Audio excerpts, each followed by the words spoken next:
Welcome to my PowerPoint presentation on why Blood Echo is an underwhelming perk in Dead by Daylight. Blood Echo activates when a survivor is hooked.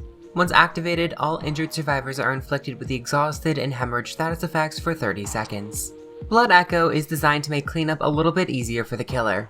By keeping injured survivors exhausted and bleeding, they cannot trigger their exhaustion perks and cannot heal as efficiently to hopefully enable a faster down and create a snowball. However, the activation conditions for Blood Echo are rather high for an underwhelming payoff. In order to be affected by the perk, survivors need to be injured. This creates a pretty stark difference in how effective Blood Echo is per killer. Most killers usually don't have the means to keep more than 1 or 2 survivors injured for a substantive amount of time. This means that Blood Echo will have limited application unless you're playing a high tier killer or one that has a power with mass injury in mind. Additionally, because Blood Echo requires a hook to trigger, the timing will be even more difficult to manage, as an injured survivor will inherently have more time to heal than when compared to a perk like Hysteria that triggers on any injury. Furthermore, even when Blood Echo successfully triggers, its effects aren't all that impactful. Exhausted is the main appeal of Blood Echo because survivors won't be able to trigger their powerful exhaustion perks. However, 30 seconds is a middling amount of time where how effectively you can take advantage of that status relies on your killer's mobility as well as your ability to glean information on where those affected survivors are. If you take too long to reach them, the status may very well have dissipated, especially with the common presence of Vigil cutting all statuses nearly in half. Blood Echo does also inflict hemorrhage, but that is a far less useful status. Hemorrhage causes survivors to passively lose healing progression if a heal is incomplete. Usually, hemorrhage is complemented by the mangled status effect, which increases the duration of a heal by 4 seconds. These two statuses together make healing much riskier, as survivors must waste more time and risk losing all progress if interrupted. However, Blood Echo only inflicts the hemorrhage status effect, which I would consider to be the accessory status in that pair.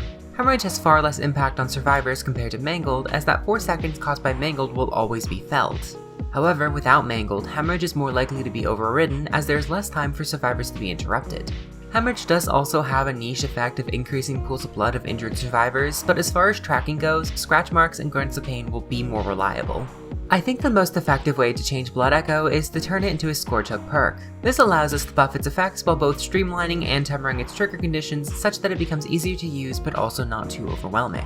When a survivor is hooked on a Scorch Hook, Blood Echo inflicts the exhausted status effect on all standing survivors. This removes the injury condition, evening its effectiveness across killer tiers.